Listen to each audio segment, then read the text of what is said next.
दोस्तों नमस्कार, स्वागत है आपका आज के कार्यक्रम में। आज कई मुद्दों पर चर्चा करनी है हमें। और सबसे पहले तो ये जो सीज फायर जिस पर आप लोग बहुत सारे लोग जो हैं बहुत नाराज हैं, मतलब मोदी जी पर, जो मैंने देखा कि जो मोदी जी के कट्टर समर्थक थे वो भी बिल्कुल नाराज हैं कि मोदी जी ने ऐसे वक्त पर सीज फायर क्यों कर दिया, और जबकि हुआ नहीं है। भारतीय सेना ने कहीं कभी सीज फायर के बारे में नहीं कहा कि हम लोग सीज फायर पर गए हैं, ना कोई आधिकारिक बयान आया है कि हमने अमेरिका के दबाव में कोई सीज फायर कर दिया है। हमारा ऑपरेशंस अभी भी जारी है। भारतीय सेना के जो ऑपरेशन सिंदूर के फेजेस हैं, फेज 1, फेज 2, फेज 3, ये अभी भी जारी हैं। तो ये खैर, लेकिन इस पर मैं बाद में आऊँगा। सबसे पहले मैं आऊँ एक जो ज़रूरी बात थी, जो अभी पिछले कई दिनों से जनता के बीच में एक भ्रम फैलाया जा रहा है कि मीडिया जो है वो बिक गई है और मीडिया अपनी टीआरपी के लिए झूठ बोल रही है। अब देखिए, मैं आपको एक दिखाऊं, एक channel India TV, Rajat Sharma जो इलेक्ट्रॉनिक मीडिया के सबसे पुराने पत्रकार हैं, वो खुद लाइव पर बैठे हुए हैं और एक रिपोर्ट ले रहे हैं। वो आधिकारिक बयान दे रहा है कि एक पायलट पकड़ा गया है। हालांकि बाद में इसकी आधिकारिक पुष्टि नहीं हो सकी और बहुत क्लियर नहीं है कि ये वास्तव में ऐसा हुआ भी या नहीं। और इसके अलावा कई ऐसी खबरें हैं कि कराची का पोर्ट तबाह कर दिया गया, वहाँ की कई उड़ानें बंद हो गई, कई हमने सैनिक विमान मार डाले, और उसके अलावा और भी बहुत सारी खबरें जो भारतीय सेना और भारतीय लोगों का मनोबल बढ़ा रही थी। उन पर ये तथाकथित कुछ फैक्ट चेकर्स हैं, फैक्ट चेक करते हैं। हालांकि ऐसे फैक्ट चेकर्स किस डोर से बंधे हुए हैं, उनको कौन गाइड कर रहा होता है, ये ज़्यादातर लोगों को क्लियर है कि वो कैसे दुश्मन मुल्कों से मिलकर और भारतीय सेना का, भारतीय लोगों का मनोबल तोड़ना चाहते हैं। ऐसे खबरों को, ऐसी खबरों की हवा निकालकर, ऐसी खबरों को झूठा बताकर, जिसमें ज़्यादातर सच है और इक्का दुक्का अगर कहीं गलतियां हो गई तो उसके लिए, लेकिन ये एक मीडिया वार है। समझिए, अमेरिका, आपको याद होगा इराक वार, अमेरिका जब इराक पर चढ़ाई कर रहा था, और आपको याद होगा कि 15 दिनों से वो एक खबर फैला रहा था कि वहाँ बिल्कुल अमेरिका उनके ऊपर हावी हो गया, उनके राजधानी तक पहुँच गया, चारों ओर से घेर लिया, उन्होंने सद्दाम को घेर लिया है। उनके भाई के बारे में एक प्रोपेगेंडा फैलाया अमेरिका ने कि केमिकल वेपन्स बनाते हैं इराक वाले। आपको याद होगा एक केमिकल अली नाम का एक शख्स खड़ा किया गया था जो सद्दाम का रिश्ते में भाई लगता था, और उसको बोला गया कि वो केमिकल हथियारों का निर्माता है। तो ऐसे ऐसे प्रोपेगेंडा हमने देखे हैं, और इस तरह के प्रोपेगेंडा फैलाकर सबसे पहले तो ये जो अमेरिका ने जो स्ट्रैटेजी अपनाई हमेशा से युद्ध जीतने के लिए, कभी भी कहीं भी वो युद्ध करता रहा है, तो सबसे पहले वो मीडिया मैनेजमेंट करता है। तो इसको मीडिया मैनेजमेंट बोलते हैं कि मीडिया में अपने पक्ष की खबरें चलाना। आप पाकिस्तान के टीवी चैनल से अगर देख लीजिए तो देखिएगा कि वहाँ तो बिल्कुल ही, वहाँ तो दिल्ली पर भी कब्जा हो गया है, वहाँ के टीवी चैनलों में पूरा कश्मीर, और बल्कि कुछ लोगों ने तो मोदी की हत्या तक करवा दी है। ऐसे ऐसे चैनलों में खबरें आ रही हैं। तो खैर, यहाँ जो भारत के जो सीनियर जर्नलिस्ट हैं और जो बड़े टीवी चैनल्स हैं या अखबार हैं, उन लोग जो खबरें निकाल रहे हैं, तो उसमें कोई उनका इंटेंशन खराब नहीं है। आप समझिए कि ये एक मीडिया वार होता है। तो भारत का मीडिया पाकिस्तान के खिलाफ खबरें दिखाएगा और पाकिस्तान का मीडिया भारत के खिलाफ खबरें दिखा रहा है। तो अब अमेरिका होता अगर ये, तो यहाँ के ऐसे ऐसे जो फैक्ट चेकर्स हैं ये कब के जेल में पहुँच गए होते। जो आप जान रहे हैं कौन कौन फैक्ट चेकर्स जो हैं, मैं नाम बताना नहीं चाहता हूँ, लेकिन उन लोगों को जो भारत के जो मीडिया तंत्र है उसकी हवा निकालने में, उसे झूठ साबित करने में बहुत मजा आता है। और उनके ये कुछ समर्थक हैं जो यूट्यूबर्स हैं, कुछ अनजाने में यहाँ ये टीआरपी के लिए, एक महिला को मैं देख रहा था, उसने कहा कि भारतीय चैनलों ने टीआरपी के लिए झूठ परोसा है, लेकिन ऐसी बात नहीं है, कोई टीआरपी की बात नहीं थी। इसमें एक पूरे देश का एक भावना छिपी होती है देश की, और और उसके अलावा एक देश की जो स्ट्रैटेजी है वो समझने की जरूरत है। तो खैर ये तो थी मीडिया की बात। अभी आता हूँ ये सीज फायर वाले मुद्दे पर। जैसा कि मैंने शुरू में कहा था कि सीज फायर क्यों है और इसका जो मुख्य कारण है वो क्या है, और सीज फायर पर जो मोदी जी के प्रति जो नाराजगी है लोगों की, उसका भी कारण क्या है और उसको कैसे समझने की जरूरत है। सबसे पहले समझिए कि सीज फायर अमेरिका ने अपनी तरफ से घोषित किया। यही अमेरिका, यही ट्रंप जो 2 दिन पहले बोल रहे थे कि मैं इस मुद्दे में कोई बीच बचाव नहीं करने जा रहा हूं, वही अचानक ट्वीट कर देते हैं ट्रंप साहब कि मैंने रात भर बात की और दोनों देशों के बीच मध्यस्थता की और उसके बाद इन दोनों देशों में युद्ध विराम हो गया। हालांकि वो उनकी तरफ से घोषित है। भारत सरकार ने कहीं कभी नहीं कहा, किसी मंच पे स्वीकार नहीं किया, ना कोई लिखित में ना मौखिक, कि उन्होंने कोई सीज फायर किया है।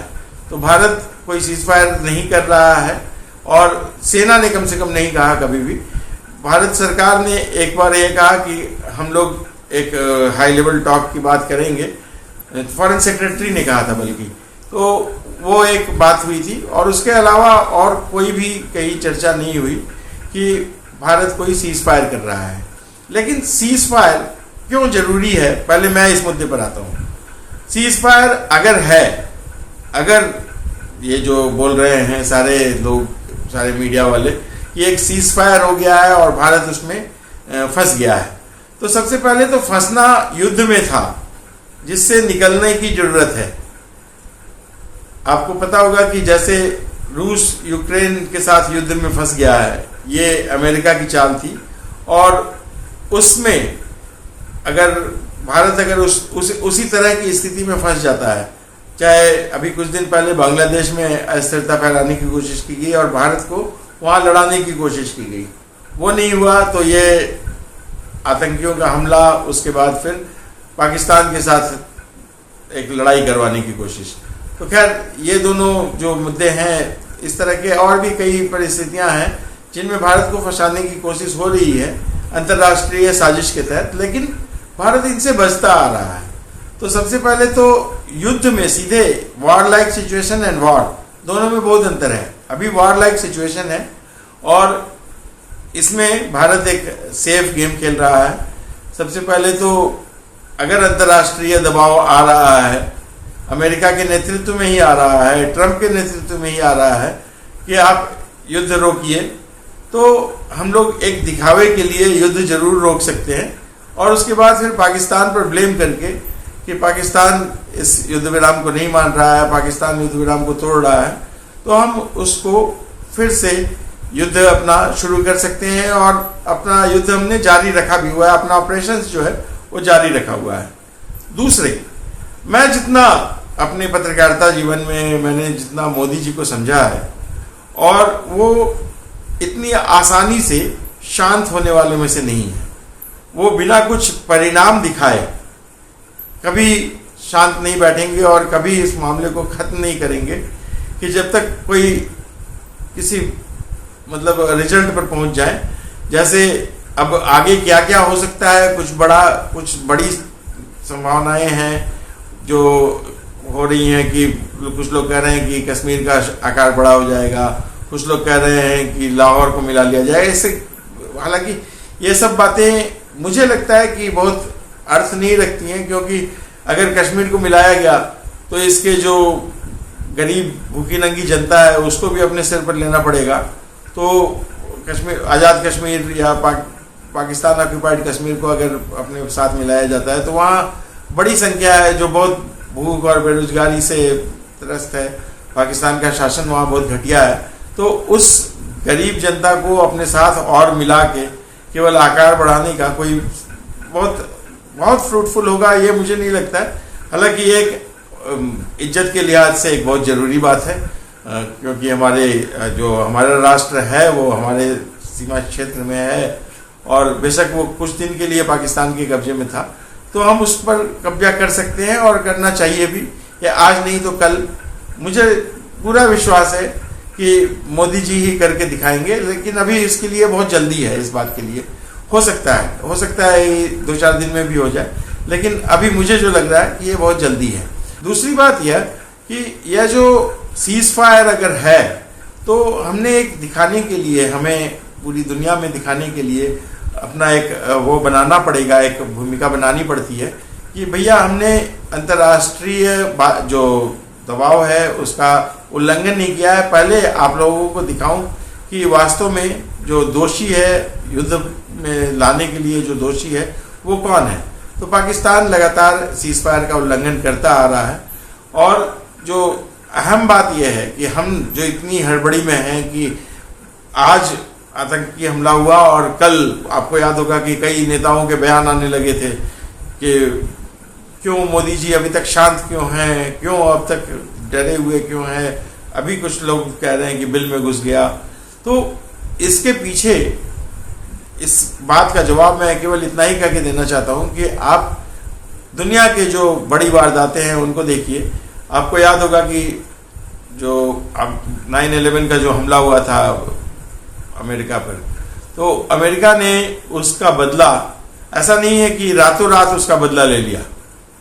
अमेरिका उसके बाद फिर एक पूरी स्ट्रैटेजी के साथ वहाँ यूएन पीस कीपिंग फोर्स लेके गया अफगानिस्तान में। उसके बाद उसने वहाँ पर हमला किया और वहाँ के जो तालिबान है उनको ख़त्म करने की नाकाम कोशिश की। अभी तक वो ख़त्म नहीं कर पाया। बाद में, बहुत बाद में पाकिस्तान से लादेन को मार दिया गया। लादेन को जो दोषी ठहराया था उन्होंने, उस लादेन को उन्होंने बहुत वर्षों बाद मारा।